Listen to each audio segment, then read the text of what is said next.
Thursday night football, it's the Jets, it's the Browns. Let's preview that game right now.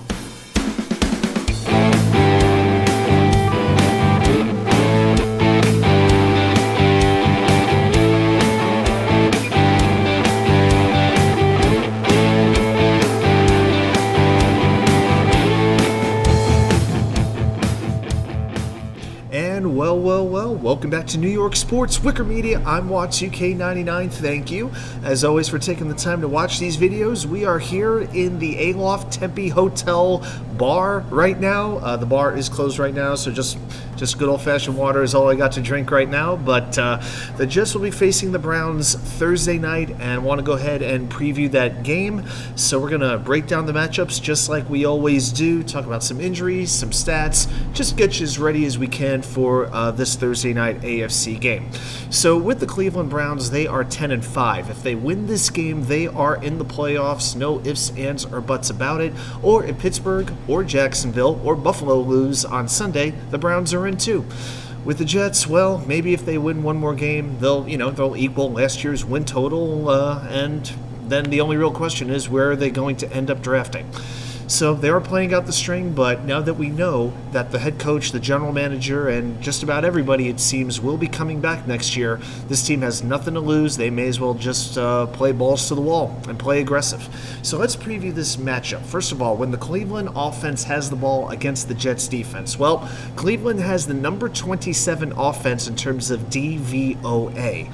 Okay, they have had just an odyssey of quarterback. Like the Jets, they've used 4 quarterbacks: Deshaun Watson, P.J. Walker, Dorian Thompson-Robinson, and now it's our old buddy Joe Flacco. He has been great over the last 4 weeks. Over the last 4 weeks, Flacco has thrown for 1,307 yards. That's more than any other quarterback in the NFL, you name it. Allen, Mahomes, Hurts, you name the guy. He's also thrown is not a word. He's also thrown for 10 touchdowns, tied with Matthew Stafford and Brock Purdy for the most during that time. Amaricooper, 1,250 yards receiving and 5 touchdowns this year. Last week, he torched Houston with 265 yards receiving. So I'm sure, knowing the way the Jets use their cornerbacks, they like to use Sauce on one side, DJ on one side. They don't really travel. Count on Cooper trying to exploit DJ Reed, who's had a very good season as well, but we know how the Dolphins use Jalen Waddle, and eventually he was able to beat Reed deep. Let's see if the Browns try to do the same thing, because, as we know, Joe Flacco throws a very good deep ball when he has time to throw the ball. Also, you've got ex-Jet Elijahmoore there at wide receiver. He have under 600 yards receiving and just 1 touchdown reception all season. Davidnjoku, tight end, has a team-high 6 touchdowns. Now, with the Browns' offensive line, this bears some watching. So, over the course of the year, they've lost both their starting tackles in Jedrick Wills and Jack Conklin. They've got a good guard combination with Joelbitonio, who does have a bad knee, and Wyatt Teller. Ethan Posick, pretty good center as well. The run blocking in particular has struggled a little bit. The one change they have made recently is that Will Hudson has gone in at right tackle. He's a pretty good run blocker, but his pass protection is inconsistent. So if the Jets are going to generate a pass rush, it might come against Will Hudson at right tackle, so you might want to watch that. But with this running game, Nick Chubb, unfortunately, was lost very early in the season to a terrible knee injury. They still have Jeromeford. They have Kareemhunt, who they mainly use as their goal line back. But the run game is not working very well right now. Against Houston, they averaged just 1.8 yards per run, despite scoring 2 touchdowns. So here's the way I look at this offense. Joe Flacco has no mobility. As long as the offense of the Jets isn't a complete abomination, the defense does have the ability to keep the Jets close in this game. But it's one of those games the Jets can't fall behind, because, the Jets and Browns defenses are not that much different. What's the strength of the Browns? It's really the pass rushing and cover cornerbacks. And we'll get into those in a moment. But the whole point is the Jets defense, I think, can contain the Cleveland offense in this game. All right, let's do what we always do. Even on location, we're going to flip the script. When the Jets offense has the ball against the Cleveland defense, well, this Browns defense is crazy good. Crazy good. The number 1 DVOA defense there is. Baltimore is 2. The Jets are 3rd. The Browns are allowing 260 yards per game. Okay, the next best team in the NFL is Kansas City at 287. Okay, 20.7 points allowed per game. That's only 13th overall. Now, who do they have? Well, Dalvintomlinson came over from Minnesota to fill a need at defensive tackle. It's been a pretty solid signing for them. Of course, Mylesgarrett. That's the first player that you really have to look at. 13 sacks, 16 tackles for a loss, 4 forced fumbles as well. Now, he has no sacks in his last 4 games, but he has 26 quarterback pressures. So, but the difference is, unlike last year, Garrett was pretty much the pass rush. He was like the first, the last, everything. Okay, now you have Zadariussmith as well. He had his best game of the season against Houston on Sunday with 2 sacks. You got Alexwright, who can play anywhere on the defensive line. He's a second-year player from UAB.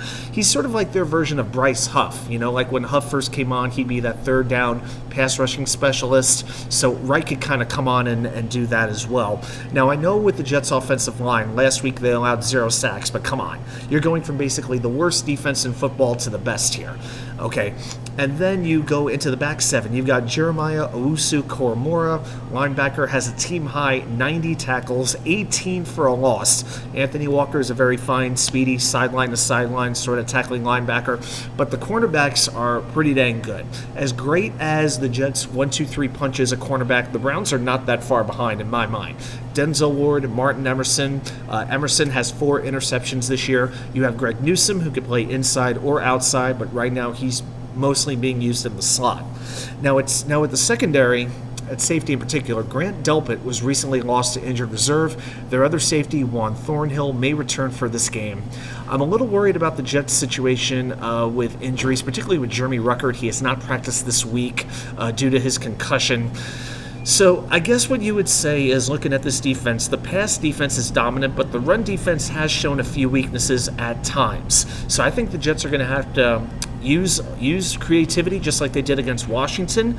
You know, feed Breecehall a good amount. You know, you have Trevor Siemian a quarterback, so you don't have the mobility that you would like to have, you know, that you would have with Zach Wilson. So I think this is a game where the Jets are really going to have to run well. I think the tight end should be used in a blocking role, especially without Ruckert. You might need that additional assistance to block Garrett, to block Tomlinson, to block Wright, any linebacker who may blitz. So, and then maybe you can kind of sneak a tight end from the line out, but you may not be lining them up, you know, wide right or wide left, if that makes sense. You might not be putting them on the outside in this game.